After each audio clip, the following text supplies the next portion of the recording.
So giving a talk like this, sitting up in front of all of you and giving a talk is a lot like being a painter and standing in front of an easel with a huge canvas with nothing on it yet. Moment by moment, it's wide open, and then we have to say something, or do something, react in some way.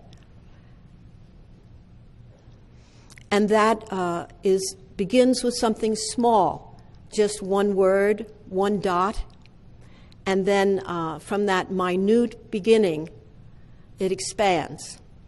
And that begins with something small, just one word, one dot, and then from that minute beginning, it expands. So the point I'm wanting to make is that the expansion can go in the direction of wakefulness and sanity and what Trungpa Rinpoche called warriorship, spiritual warriorship, which means really men and women connecting with their courage, their bravery, their basic sanity, their basic decency, their basic tender-hearted bravery, as he called it. It can go in the direction of chaos. There's always chaos, so let's just say it can go in the direction of violence and the direction of aggression, or in the direction of sanity and non-aggression. And when he taught about fear, he very clearly said that the only way to experience fearlessness was to know the nature of fear. That fear was not something that we got rid of or that we cast out, but that we became very intimate with and came to know so well that the journey of knowing fear, moving closer to fear, was in fact the journey of courage, the journey of bravery. In these particular teachings on moving, coming to know the nature of fear as the basis, the very heart of fearlessness.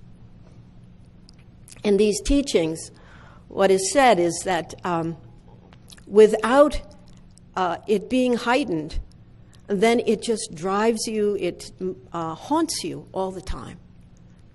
And in talking to people now whose homes, they've had to move out of their homes, where their business, the chance of losing their job is very great, or the income that they were depending on is dried up, or the multitude of ways that people are feeling the ubiquitous nervousness around their financial insecurity and how widespread that is. Talking to people, this teaching on how to relate to fear becomes, I guess you could say, this is teaching that is like the teaching that you need to be of benefit in the 21st century. You want to be comfortable, and so you scramble for ground. And often what that is blaming somebody else, striking out at somebody else, gossiping, slandering, and it gets to the point where people, in the attempt, really, to get some ground under their feet, to feel that they have something to hold on to, looking for security, people steal, people lie, people kill, and people even torture. Generally speaking, no one does any of these things because they want to feel worse. They do it because the situation is, what they're feeling in the pit of their stomach is such a groundless, insecure, uncomfortable, wide open, nothing to hold on to, open-ended experience that they just want to find something to hold on to, something that represents security. And one of the biggest ways to do it, along with entertainment, along with drugs and alcohol and all the other ways we try to find some pleasure, along with that, one of the ways we also do it is to divide the world up into, with our views and our opinions about how things should be and how things are supposed to be, and we hold tightly to those views and opinions. Face toward your fear, leap into your fear, and my favorite was a smile at fear. But the main lesson is, or the main teaching is, that you actually can stay with it. You actually can turn towards it. You actually can leap into it. Rather than having it set off this chain reaction, the fear itself is the vanguard of wisdom, or the vanguard of courage. The fear itself is the dot in the groundless ground.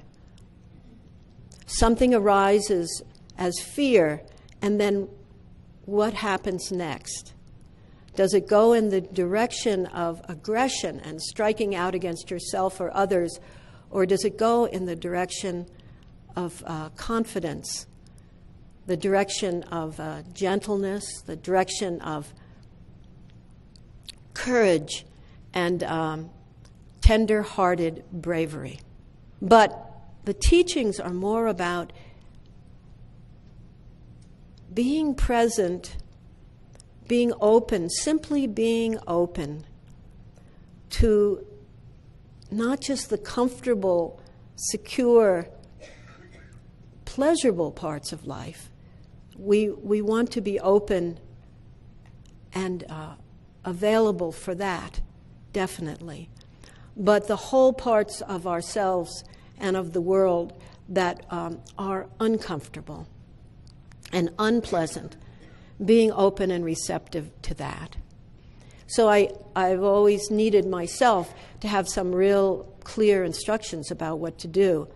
And over the years, I've come to think that working with fear in this wholehearted way of appreciating fear as the basis of sanity, appreciating fear and the tenderness that underlies it as the basis of the way, actually, to connect with fundamental sanity and fundamental goodness of ourselves and of other people. I've come to realize that of course, meditation practice is the main key, because that is training in staying present to whatever might arise. You sit down, you have an object of meditation, which might be commonly is the breath. And when your mind wanders off, you simply come back. But there's a sense of what Trungpa Rinpoche always referred to as touch what's coming up and then let it go. So it's not like repress the difficult feelings, but actually touch them briefly and then let them go, so you don't also become kind of overwhelmed and bogged down. You need this kind of help. You need this kind of instruction of how to actually do it, because if fear is challenging enough, and then the instruction is turn towards it, and what are you going to discover? Vulnerability and the pain of tenderness and shaky tenderness, as Trungpa Rinpoche called it. Our basic tendency is not to say, oh, good. I can hardly wait to experience fear and then go into it and feel something even worse. Place the fearful mind, place your fearful mind in the cradle of loving kindness. And suckle it or nurse it with the profound, brilliant milk of doubtlessness. And in the cool shade of fearlessness, fan it with the fan of joy and happiness. no tenderness for ourselves translates as no kindness, no compassion, no mercy for others. So this loving kindness, this atmosphere of warmth, is allowing yourself to be as you are without justifying it or condemning it. This allowing is a process of being here all along, not just when we like how it's going, but being here all along. And as I say, instead of that making you more self-absorbed, it makes you very decent, very sane, and very open to the world and other people.